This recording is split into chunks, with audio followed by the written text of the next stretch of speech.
مجاہدین غزنی ایک ایک کر کے جام شہادت پی رہے تھے اور مسلمان سپاہیوں کی تعداد کم ہوتی جا رہی تھی۔ پھر یکایک جنگ کا نقشہ اس طرح بدلا کہ راجہ بھیم دیو اور راجہ دیوشیل کو اپنی فتح کا یقین ہو چلا تھا۔ افرادی قوت کی برتری نے راجپوتوں کے حوصلوں کو نئی توانائی بخشی تھی اور وہ اسی نفسیاتی کیفیت کے زیر اثر لشکر غزنی پر دیوانہ وار حملے کر رہے تھے۔ غزنی کے جانباز ایک عجیب صورتحال سے دوچار تھے۔ غیرت کے باعث وہ پیچھے بھی نہیں ہٹ سکتے تھے اور سپاہیوں کی قلت کے سبب آگے بڑھ کر دشمنوں کی صفوں میں شگاف بھی نہیں ڈال سکتے تھے۔ نتیجتاً راجہ بھیم دیو اور راجہ دیوشیل کی فوجیں لشکر غزنی پر غلبہ حاصل کرتی جا رہی تھیں۔ محمود کچھ دیر تک اس مارکارائی کو دیکھتا رہا جس میں سراسر مجاہدین غزنی کو نقصان پہنچ رہا تھا اور ممکنہ شکست دبے قدم سلطان کی طرف بڑھ رہی تھی۔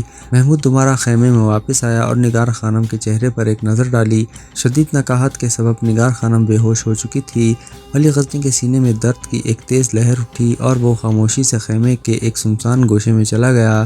پھر اس نے اپنے سامان میں سے سبز رنگ کا ایک پیرہن نکالا اور چند لمحوں اسے بغور دیکھتے رہے۔ پھر سلطان محمود نے اس سبز پیرہن کو اپنی جائے نماز پر سجدے کی جگہ بچھا دیا۔ یہ سبز پیرہن دراصل ابو الحسن خراقانی کی وہ قبا تھی جو حضرت شیخ نے ولی غزنی کو تحفے کے طور پر عنایت کی تھی۔ سلطان محمود نے 2 رکعت نماز ادا کی اور پھر اس طرح سجدے میں چلا گیا کہ ولی غزنی کا سر شیخ ابو الحسن خراقانی کی قبا سے مس ہو رہا تھا۔ اے قادر مطلق، تو خوب جانتا ہے کہ تیرے کرم کے بغیر میں کچھ بھی نہیں اور تیری رحمت کے حصار سے نکل کر میں کچھ بھی نہیں، بس ایک تیری ذات ہے اور اس کے سوا کچھ نہیں۔ ہمارے غرور اور تکبر اور ناشکر گزاریوں کو معاف فرما، بے شک تو پاک ہے اور ہم ظالموں میں سے ہیں۔ مجھے شیخ ابو الحسن کے اس قبا کے طفیل عطا فرما کہ اب یہی میرا جنگی پرچم ہے۔ میں گناہگار سہی، مگر تو اپنے ایک محبوب بندے کی قبا کے اس پرچم کو اہل باطن کے سامنے سر نگوں ہونے سے بچا لے۔ یہ دعا مانگ کر سلطان محمود خیمے سے باہر آیا اور اس نے شیخ ابو الحسن خراقانی کی قبا کو اپنے نیزے پر جنگی پرچم کی طرح بلند کر لیا۔ غزنی کے سپاہیوں نے بڑی حیرت سے اپنے سلطان کے اس عمل کو دیکھا۔ ابھی مجاہدین اسلام کی حیرت برقرار تھی کہ یکایک آسمان کے ایک حصے سے سیاہ بادل اٹھے اور پھر دیکھتے ہی دیکھتے پورے آسمان پر چھا گئے۔ اب میدان جنگ میں ہر طرف اس قدر گہری تاریکی تھی کہ سپاہیوں کو بہت قریب چیزیں بھی نظر نہیں آ رہی تھی۔ اندھیرا پھیلتے ہی بجلی بھی کڑکنے لگی۔ بجلی کی کڑک اس قدر خوفناک تھی کہ بت پرست سپاہیوں کو اپنی سماعتوں میں شگاف پڑتے محسوس ہو رہے تھے۔ راجہ بھیم دیو اور راجہ دیوشیل کے سپاہی اس آفت ناگہانی کو دیکھ کر آپس میں ہی لڑنے لگے۔ عجیب افراتفری کا عالم تھا۔ پھر جب تاریکی جھٹی تو راجہ بھیم دیو کی بچھائی ہوئی بساط جنگ الٹ چکی تھی۔ تائید غیبی کے سہارے مسلمانوں نے ہندوؤں کی فوج پر بھرپور حملہ کیا۔ راجہ بھیم دیو اس حملے کی تاب نہ لا سکا اور اپنے 5000 سپاہیوں کی لاشیں چھوڑ کر میدان جنگ سے فرار ہو گیا۔ سلطان محمود نے راجہ بھیم دیو کا تعاقب ضروری نہیں سمجھا۔ وہ بہت تیزی سے سومنات کی طرف پلٹا۔ قلعے کا حاکم کورپال سومنات کی حفاظت سے مایوس ہو چکا تھا، پھر بھی اس نے بڑی جوان مردی کے ساتھ لشکر غزنی کا مقابلہ کیا مگر جلد ہی مارا گیا۔ کورپال کے ختم ہوتے ہی اس کی فوج بھی بھاگ کھڑی ہوئی۔ سومنات کے 4000 برہمن پجاری اپنی جان بچا کر سمندر کی طرف بھاگے اور پناہ حاصل کرنے کے لیے کشتیوں میں بیٹھ کر جزیرہ سراندیپ کی طرف روانہ ہوئے۔ سلطان محمود نے پہلے ہی غزنی کے سپاہیوں کو کشتی میں بٹھا کر مختلف سمندری راستوں پر چھوڑ دیا تھا۔ اس جنگی ترتیب کے نتیجے میں تمام برہمن پجاری قتل ہوئے اور ان کی لاشیں سمندر میں پھینک دی گئیں۔ سومنات کی فتح مکمل ہو چکی تھی۔ سلطان محمود نگار خانم کو یہ تاریخ ساز خوشخبری سنانے کے لیے بہت تیز قدموں سے خیمے میں داخل ہوا۔ نگار خانم بے ہوش ہو چکی تھی۔ محمود کے مسلسل آوازیں دینے کے بعد اس نے آنکھیں کھولی۔ سلطان نے فتح سومنات کی خوشخبری سنائی تو نگار خانم کے خشک ہونٹوں پر ایک تھکی تھکی سی مسکراہٹ پھیل گئی۔ کیا سلطان ذیشان نے سومنات کو ریزہ ریزہ کر دیا؟ نگار خانم کی زبان سے یہ چند الفاظ بمشکل ٹوٹ ٹوٹ کر ادا ہوئے تھے۔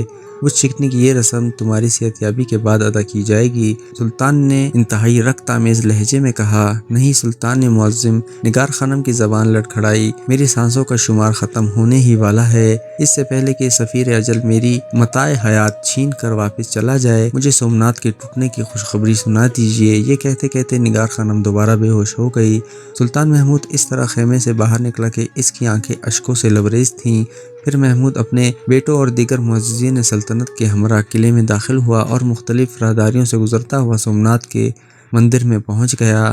اب ولی غزنی کی نظروں کے سامنے وہ طویل قامت بت موجود تھا جس کی لمبائی 5 گز تھی۔ تو یہ ہے سومناتھ۔ سلطان محمود نے پتھر کے مجسمے کو مخاطب کرتے ہوئے کہا، تیرے پرستار تجھے چھوڑ کر فرار ہو چکے ہیں اور تیری لازوال قوتوں کا یہ حال ہے کہ تو اپنی جگہ سے جنبش بھی نہیں کر سکتا۔ محمود کے لہجے سے نفرت اور غضب کی آگ برس رہی تھی۔ اگر تیری زبان ہے تو مجھے بتا کہ تیرے ساتھ کیا سلوک کروں، مگر پتھر کے حقیر ٹکڑے تو کس طرح بولے گا؟ آج تو صرف اہل ایمان کے گرز بولیں گے، حق پرستوں کی شمشیریں نغمہ سرا ہوں گی اور اہل وفا کے نیزے گفتگو کریں گے۔ کاش تیری سماعت ہوتی، پھر تو سنتا کہ لا الہ کا آہنگ کیا ہے اور الا اللہ کی صدا کسے کہتے ہیں۔ یہ کہہ کر محمود نے سومناتھ کے چہرے پر اپنے گرز کی بھرپور ضرب لگائی۔ پھر دوسرے ہی لمحے برہمنوں کی گراں زاریوں سے پورا مندر گونجنے لگا۔ ان کا دیوتا بے چہرہ ہو چکا تھا۔ تمام پجاری ولی غزنی کے قدموں سے لپٹے ہوئے فریادیں کر رہے تھے، اے مہمان سمراٹ، ہم سے سیم و زر کے انبار لے لے مگر ہمارے دیوتا کو بخش دے۔ سلطان محمود نے انتہائی نفرت سے اپنے قدم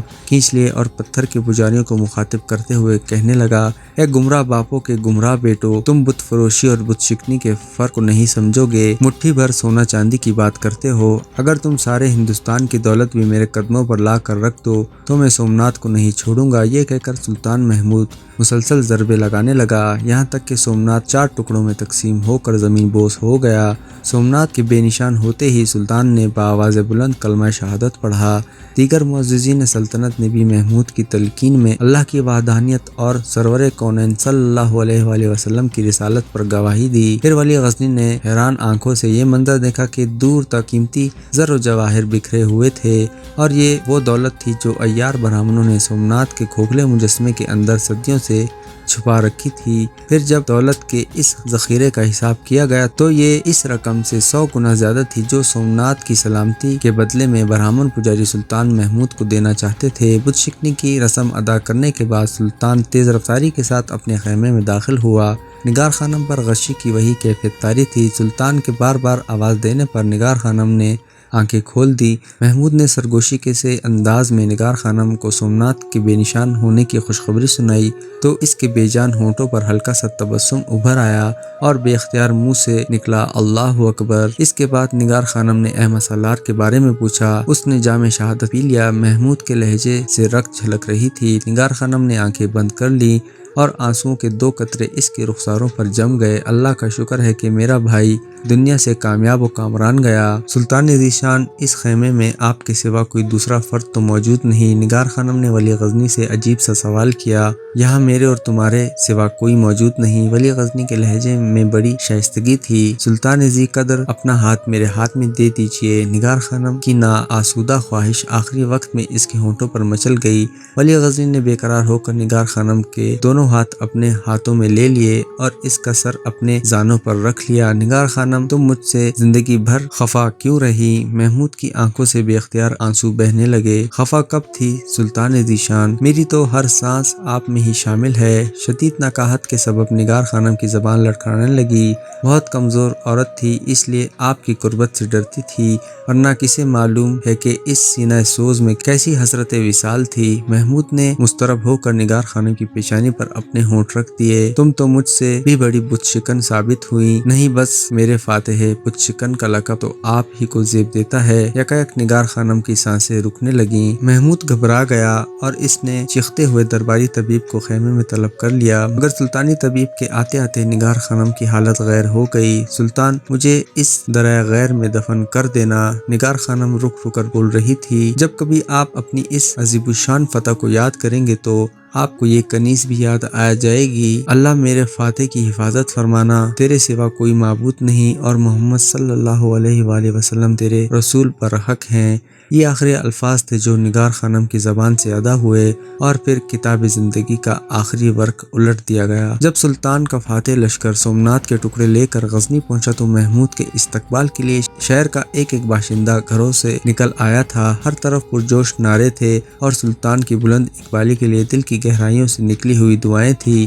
نظام شاہ ایک بار پھر ولی غزنی کے گھوڑے کی لگام پکڑ کر کچھ دور تک چلتے رہے۔ پھر جب سلطان نیچے اترا تو نظام شاہ نے بے اختیار اس کے ہاتھوں کو بوسہ دیا۔ شیخ بس یہی میرا سب سے بڑا اعزاز ہے۔ ولی غزنی ہزاروں انسانوں کی موجودگی میں نظام شاہ کے سامنے گھٹنوں کے بل جھک گئے۔ تو اس اعزاز سے بھی بلند تر ہے میرے بت شکن۔